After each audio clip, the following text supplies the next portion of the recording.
कब्रिस्तान में जाकर दुआ करना जायज है। अल्लाह के नबी ने फरमाया इस्तगफिरू लिअखीकुम, अपने भाई के लिए दुआ करो। हर आदमी को मिट्टी देने के बाद अपने भाई के लिए दुआ करना चाहिए, लेकिन यहां हाथ उठाना साबित नहीं है, या है तो हमें बताओ कहां है। नहीं साहब, उठा लें तो हर्ज क्या है? अब इसका जवाब सुनो। अरे हमने हाथ उठाकर दुआ कर ली तो हर्ज क्या है? तो अब मुझे जवाब दो, लैट्रीन में हमने कह दिया हाथ उठाकर अल्लाहुम्मा इन्नी अऊज़ु बिका मिनल खुब्ज़ि वल खबाइस, तो हर्ज क्या है? यहां आपको हर्ज लगता है, मुझे कब्रिस्तान में हाथ उठाकर दुआ मांगने में हर्ज लगता है। सिर्फ दुआ है। अगर हाथ उठाना होता तो अल्लाह के नबी कहते अपने भाई के लिए दोनों हाथ उठाकर दुआ करो, और यह आता कि अल्लाह के रसूल ने फला फला के दफनाने के बाद आपने दोनों हाथ उठाकर दुआ की है, आता हदीस में, लेकिन हदीस की किसी किताब में नहीं आया अल्लाह के रसूल ने किसी भी सहाबी को दफन करने के बाद अपने हाथों को उठाकर दुआ की हो, कहीं नहीं आता है। हाँ, ये आया कि अल्लाह के रसूल ने कब्र में सहाबी को दफन करने के बाद सहाबा से फरमाया इस्तगफिरू लिअखीकुम, अपने भाई के लिए दुआ करो। आप चाहते तो कह सकते थे मैं दुआ कर रहा हूं, आप लोग आमीन आमीन बोलो। अल्लाह जिसका इंतकाल हुआ उसके रूह को आला इल्लीन के अंदर जगह अता फरमा, अल्लाह उसके पसमानदगान को सब्र जमील अता फरमा। आप चाहते तो कब्रिस्तान में सब दुआ कर सकते थे, लेकिन आपने न की ऐसे, और न लोगों ने आमीन कहा, बल्कि आपने सबको हुक्म दिया कि तुम अपने भाई के लिए दुआ करो। यानी तुम अपनी दुआ करो, हम अपनी दुआ कर रहे हैं। दुआ सब करें लेकिन अलग अलग करें, और हाथ उठाना यहां साबित नहीं है, इसलिए हाथ ना उठाया। क्यों इस्लाम को अपने और अपने बाप दादा के तरीके पर चलाना चाहते हो? इस्लाम चलेगा तो सिर्फ फातिमा के बाप के तरीके पर चलेगा। इस्लाम न तुम्हारे तरीके पर चलेगा, न मेरे, न तुम्हारे बाप के तरीके पर चलेगा, न मौलवी जर्जीज के बाप के तरीके पर चलेगा। इस्लाम चलेगा तो जनाब मोहम्मद रसूलुल्लाह के तरीके पर चलेगा। आपको नमाज पढ़ने के बाद दुआ से कोई नहीं रोकता। यकीन मानिए, नमाज पढ़ने के बाद आप दुआ करिए, हम आपको नहीं रोकते हैं।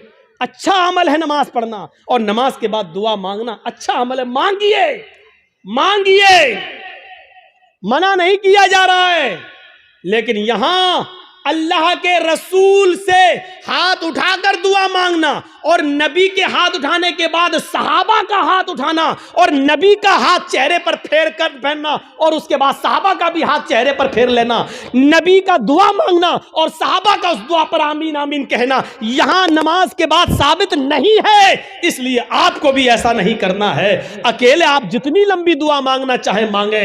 आपकी बेटी बड़ी है, शादी के रिश्ते आते टूट जाते हैं, नमाज के बाद दुआ मांगिए, अल्लाह मेरी बेटी को कोई दीनदार रिश्ता अता फरमा दे। आपकी रोजी रोटी में बरकत नहीं, अल्लाह मुझे मेरी रोजी रोटी में बरकत दे। आपको जितनी दुआ मांगना मांगो, ये 2 मिनट वाली दुआ को रस्म मत बनाओ मेरे भाई। इमाम साहब ने कहा अस्सलाम वालेकुम रहमतुल्लाह, अस्सलाम वालेकुम रहमतुल्लाह, अल्लाहुम्मा आमीन, आमीन, पीछे कर आमीन आमीन आमीन आमीन। अबे ये कौन सी दुआ है? और 2 मिनट में ला इलाहा इल्लल्लाह मुहम्मदुर रसूलुल्लाह, 2 मिनट में तेरी भी जरूरत पूरी हो गई, 2 मिनट में उसकी भी हो गई। वहां इमाम कह रहा अल्लाह मेरी रोजी रोटी में बरकत दे, आप कह रहे हैं आमीन। अरे फायदा तो इमाम का हो रहा, आपका क्या हो रहा है मुझे बताओ? वो इमाम तो अपनी दुआ कर रहा है। अब इमाम बेचारा कुंवारा है, शादी नहीं हुई है, इमाम कह रहा अल्लाह मुझे दीनदार लड़की अता फरमा दे, आप कह रहे हैं आमीन। फायदा तो इमाम का हो रहा, तुम्हारा क्या हो रहा है? अरे इमाम अपनी दुआ मांगे, तुम अपनी दुआ मांगो यार। इमाम की अपनी जरूरतें हैं, तुम्हारी अपनी जरूरतें हैं। इमाम का बेटा बीमार है, उसके पेट में दर्द है, वो कह रहा अल्लाह मेरे बेटे को शिफा अता फरमा। अरे तुम्हारे बाप को कैंसर है, तुम अपनी दुआ मांगो अल्लाह मेरे बाप को कैंसर है, अल्लाह मेरे बाप को शिफा कामिला और आजिला अता फरमा। अरे इमाम के साथ साथ तेरे आमीन कहने से मखसूस दुआएं हो रही हैं। इमाम तेरे लिए दुआ नहीं कर रहा है, और तुम जो आमीन आमीन कह रहे हो उसमें तुम्हारे लिए दुआओं पे आमीन नहीं कही जा रही है। अरे तुम अपनी दुआ मांगो, इमाम की जरूरत 2 मिनट में पूरी हो रही है, तुम्हें कुछ ज्यादा मांगना तुम ज्यादा मांगो। ये क्या दुआ है कि जब इमाम की सारी जरूरतें पूरी हो रही हैं उसी वक्त तुम्हारी भी हो रही हैं। 2 मिनट में तुम्हारी भी दुआ हो गई, उसकी भी दुआ हो गई। अब हमने कुछ और मांगना था, लेकिन अब हम नहीं मांग पा रहे हैं क्योंकि इमाम ने हाथ फेर लिया, हमें भी फेरना पड़ रहा है। अब हमें कुछ और मांगना है। मेरी बीवी हमें कुछ समझती ही नहीं है, आप कह अल्लाह मेरी बीवी को मेरा फर्मा बरदार बना दे। अब इमाम तो हाथ फेर चुके हैं, अब कैसे दुआ मांगे? अब मांगना चाह रहे हैं लेकिन हाथ गिर भी नहीं रहे, लेकिन मजबूरी में फेरना पड़ रहा है। अब फेरना पड़ा, अब मुंह मुंह में कहना पड़ रहा अल्लाह मेरी बीवी को हिदायत दे। इसको आदत मत बनाइए मेरे भाई। दुआ को हम मना नहीं कर रहे हैं, नमाज के बाद भी दुआ को मना नहीं कर रहे हैं। दुआ को हम सिर्फ इसलिए मना कर रहे हैं कि सलाम फेरने के बाद आदमी आज़ाद हो गया है, वो अपनी दुआ मांगे, आप अपनी दुआ मांगिए। वो 2 मिनट मांगो, 5 मिनट मांगो, 10 मिनट मांगो, 15 मिनट मांगो, आधा घंटा मांगो। और दुआ तो मेरे भाइयों मजमे में है, सही बताऊं तो दुआ का हक अदा ही नहीं होता है। दुआ का हक अदा तो तन्हाई में होता है, जब कोई ना देख रहा हो, 2 रकात नमाज पढ़ के अपने आप को सबसे छिपा कर, रो रो कर, आंखों से आंसू बहा बहा कर दुआ की जाए, तब दुआ का मजा कुछ और है। मेरे भाइयों ये दुआ का मजाक है। अल्लाह गांव में बहुत ज़्यादा लफड़ा, अल्लाह मेरे गांव में बरकत दे, अल्लाह मेरे चौधरी को समझा दे, अल्लाह मेरे ये आमीन आमीन मोहम्मद रसूलुल्लाह। ये दुआ का मजाक है यार, मत बनाओ मजाक। इतना मजाक दुआ का कभी नहीं बनाया गया जितना हम दुआ का मजाक बना रहे हैं। हाथ उठाकर भी मांग सकते हो, लेकिन अकेले तन्हा। कब्रिस्तान में दुआ मांगने का हुक्म है और हर शख्स को दुआ मांगना चाहिए, लेकिन वहां हाथ उठाना साबित नहीं है। वहां सिर्फ हुक्म यह इस्तगफिरू लिअखीकुम, अपने भाई के लिए दुआ करो। कि आप किसी भी मैयत के लिए कभी भी किसी भी वक्त दुआ कर सकते हैं, लेकिन चंद लोगों को इकट्ठा करके मैयत के घर जाकर उसको सब्र की तलकीन करने के बाद, भोज वोज खाने के बाद या दुआ करने के बाद भोज खिलाया जाता है। मुझे नहीं मालूम आपके यहाँ क्या होता है। और वहां घर पे जाने के बाद फिर इमाम साहब दुआ करते हैं और उस घर के सब लोग आमीन आमीन कहते हैं। मेरे भाइयों बिदात है, बिदात है, बिदात है।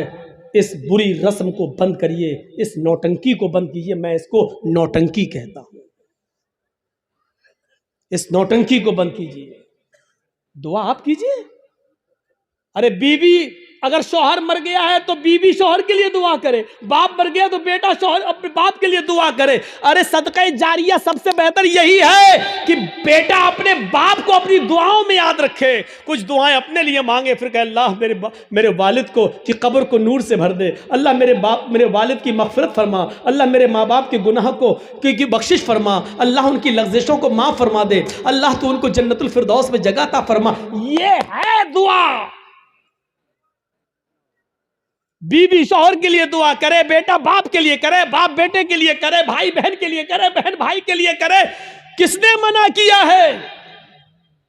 आप जा रहे हैं कब्रिस्तान, जाइए, रोज जाकर दुआ करिए, कौन मना कर रहा है? हफ्ते में 1 दिन जाकर दुआ कीजिए, कौन मना कर रहा है? महीने में 1 दिन जाइए और अपने बाप के लिए हाथ उठाकर नहीं, हाथ छोड़कर कब्र पर खड़े होकर कब्र के पास दुआ मांगी, कौन रोकता है? नहीं। लेकिन आप पूरे साल ना जाएं, सिर्फ ईद के दिन ईद की नमाज पढ़ने के बाद कब्र पे जाकर दुआ मांगे और इसको मामूल बना लें, यह गलत है। आप किसी दिन को मुतय्यन करके दुआ करेंगे तो वही चीज बिदअत हो जाती है। आप आज मांग लीजिए, कल मांगिए, 2-4 दिन बाद मांग लीजिए, मुतय्यन मत करिए, रोज दुआ मांगिए कब्र पे जाके, कोई मना नहीं करता है। और कब्र पे जाके दुआ इसलिए मांगने जाइए आप कि वहां जाएंगे तो आपको अपनी मौत याद आएगी, वरना दुआ मांगने के लिए कब्र पे जाना जरूरी नहीं है। दुआ के लिए आप अपने घर से भी दुआ कर सकते हैं। मेरे भाइयों, मेरे बाप इटावा में हैं और मेरे पास फ़ोन आ जाए और वो बीमार, मैं इस जलसे में भी दुआ कर सकता हूँ। आपके डिस्ट्रिक्ट मालदा में रहकर क्या मेरे लिए दुआ करो। अब आपसे भी कह सकते हैं कि मेरे वालिद के लिए दुआ करो कि अल्लाह ताला में जर्जी साहब के वालिद को शिफाए कामला और आजला अता फरमाए। कोई बुराई की बात नहीं है। दुआ के लिए किसी के घर जाकर ही दुआ की जाए या कब्रिस्तान जाकर दुआ की जाए, ये जरूरी नहीं है। लेकिन अगर आप जाएंगे तो आपको अपनी मौत भी याद आएगी कि एक दिन हमको भी इस जगह आना है, इसलिए आप अगर जाते हैं तो ठीक है। इसी तरीके से मेरे भाइयों याद रखिएगा, कोई भी काम हो अगर शरीयत की रोशनी में ठीक है तो करेगा।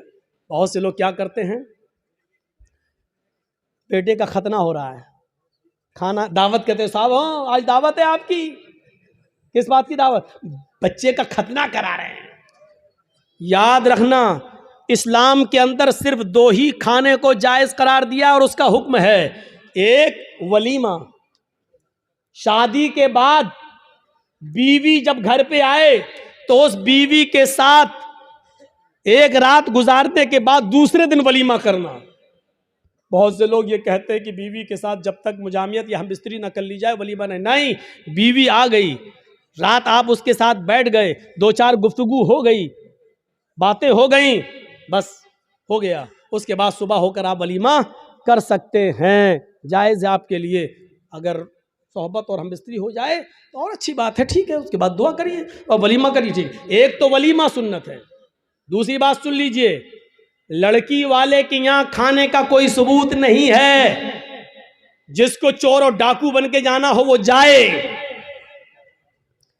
लड़की वाले को न खिलाने का हुक्म है, न लड़की वाले के यहां जबरदस्ती बैठकर खाने का हुक्म है, न शरीयत ने लड़की वाले को खिलाने का मुकल्लफ बनाया है। वलीमे को सुन्नत कहा है। एक सहाबी अल्लाह के नबी के पास आए, आपने देखा उनके कपड़ों पर कुछ पीलापन है, जाफरान लगी हुई है, खुशबू आ रही है। आपने कहा ये क्या? कहा अल्लाह के नबी शादी कर ले। अच्छा, सैयबा से या बाकिरा से, कुंवारी या शादीशुदा थी, तलाकशुदा? कहा अल्लाह के नबी बाकिरा तो नहीं है, कुंवारी, लेकिन हाँ एक बेवा से शादी की जिसका शौहर इंतकाल हो चुका। ऐसा क्यों किया? कुंवारी से शादी करते। कहा अल्लाह के नबी मेरे माँ बाप का इंतकाल हो चुका है और वो इस दुनिया में नहीं है। मेरी छोटी छोटी बहनें हैं, मेरी छोटी छोटी बहनें हैं।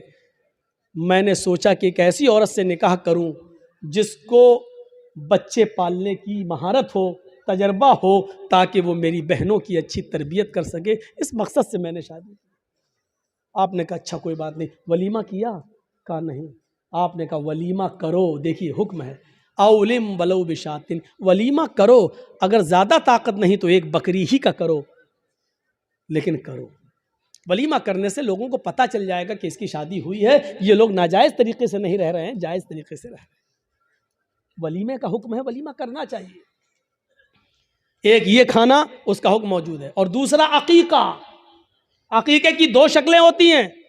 दो शक्लें ये हैं कि 7वें दिन जब आप बच्चे का अकीका करें तो मोहल्ले के लोगों को आप बुलाकर अपने घर खिला भी सकते हैं, लेकिन मोहल्ले वालों को बुलाने के साथ साथ गरीबों का ख्याल रखा जाए। ऐसा ना हो कि सिर्फ अमीर आए और गरीबों को नज़रअंदाज कर दिया जाए, क्योंकि गरीबों का हक ज़्यादा है इसमें। गरीब और मिस्किन ढूंढे जाएं, कौन है ज़रूरतमंद, उनकी दावत दी जाए। एक तो ये तरीका है। और दूसरा तरीका अकीके का ये है कि अगर आप सबको बुलाकर अपने घर नहीं खिलाना चाहते हैं तो अगर लड़की है तो एक बकरी, लड़का है तो 2 जानवर ज़िबा करके उसका गोश्त गरीबों, मिस्किनों में और मोहल्ले के लोगों में तकसीम कर दिया जाए, तब भी आपका अकीका हो जाएगा।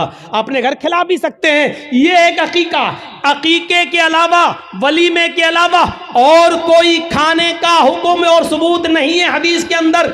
यहां तक कि कोई हाजी हज करके आता है और वो खुशी में अपने गांव वालों को खिलाता है, इसका मतलब यह है कि वो अपने हज की रिया और नमूद कर रहा है, दिखावा कर रहा है, लोगों को ये बता रहा है कि देखो मैं हज करके आया हूं, इस खुशी में मैं लोगों को खाना खिला रहा हूं। हाजी को हज का खाना भी नहीं खिलाना चाहिए। अगर ऐसी इबादतों पर खाना खिलाना जायज़ होता तो फिर नमाजी को नमाज पढ़ के आने के बाद भी खिलाना जायज़ होता। फिर ईद की नमाज पढ़कर भी किसी को दावत दे तो उसकी दावत भी जायज़ होती। मेरे भाइयों, क्योंकि यह इबादत है और फिर इबादत पर फिर एक आम रस्म बन जाएगी। फिर ज़कात देने वाला ज़कात देने की खुशी में खिलाएगा, लो आज हमने इतनी ज़कात दी। फिर रमज़ान का रोज़ा रखने के बाद 30 रोज़े पूरे होने के बाद फिर लोग की दावत दे, ओ मैंने 30 रोज़े रख लिए। लो, हज भी एक इबादत है। जब इन इबादतों पर आप किसी को खाना नहीं खिलाते हैं तो हज पर भी आप किसी को खाना नहीं खिला सकते।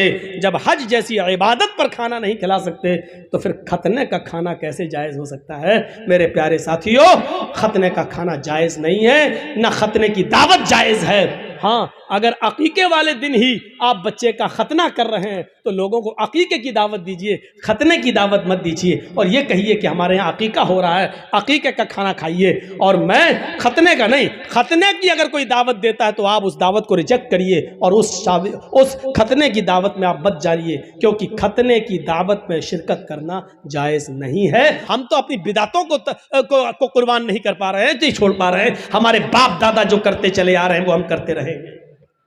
वही बात लौट फिर के आती रहती है कि मौलाना साहब क्या किया जाए? मस्जिद में फर्ज नमाज के बाद इमाम के साथ दुआ मांगना कैसा है? कब्रिस्तान में दुआ करना कैसा है? किसी आदमी के मर जाने के बाद किसी मौलाना के साथ उसके घर पे जाकर भोज खाने के बाद दुआ करना उसकी मग़फ़िरत की, ये कैसा है? वही पुराने घिसे पिटे सवाल जो हम 15-20 साल से इन इलाकों में आके बोलते जा रहे हैं, वही सवाल, और आज तक हम उनको खत्म करने के लिए तैयार नहीं होते हैं। ये हमारी बेशर्मी का हाल है, ये हमारी बेशर्मी का हाल है। मेरे भाइयों, आज फिर एक बात को जहन में बिठा लो, दुआ करना गलत नहीं है। एक बात फिर जहन में रख लो, दुआ एक इबादत है, और इबादत वैसे की जाएगी जैसे जनाब मोहम्मद रसूलुल्लाह ने बताई है।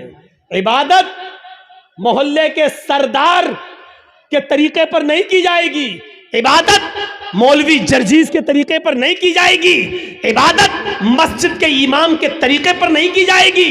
मस्जिद का इमाम कुरान और हदीस बता सकता है, लेकिन मौलवी के तरीके पर इबादत नहीं की जाएगी। इस बात को आप हमेशा जहन में रखिए। दुआ मुख्कुल इबादा, दुआ इबादत का मग़ज़ है। दुआ के लिए आपको कोई मना नहीं करता है। दुआ जहां अल्लाह के रसूल ने हाथ उठाकर की है आप करिए, कोई मना नहीं करता है। दुआ जहां हाथ उठाकर नहीं की है वहां आप हाथ उठाकर करेंगे तो वहां हम मना करेंगे, इसलिए कि हाथ उठाना साबित नहीं है। मसलन लैट्रीन में जाने की दुआ है, अब आप लैट्रीन में घुस के पढ़िए हाथ उठा के, अल्लाहुम्मा इन्नी अऊज़ु बिका मिनल खुब्स वल खबाइस। अब बैठिए, बैठिए, दुआ है, क्यों हाथ नहीं उठाया?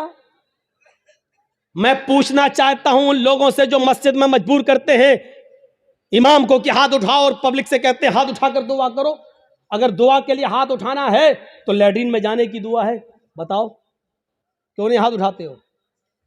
सब लैट्रीन में क्यों? अरे जब लैट्रीन में दुआ पढ़ सकते हो तो हाथ क्यों नहीं उठा सकते हो?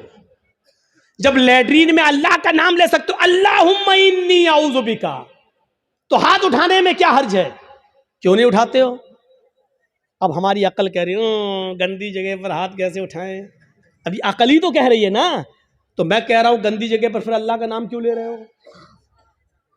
नहीं साहब, वो तो अल्लाह के नबी ने बताया है, तो अल्लाह के नबी ने बताया, तो यहाँ अल्लाह के नबी ने हाथ नहीं उठाया तो हम हाथ नहीं उठाएंगे।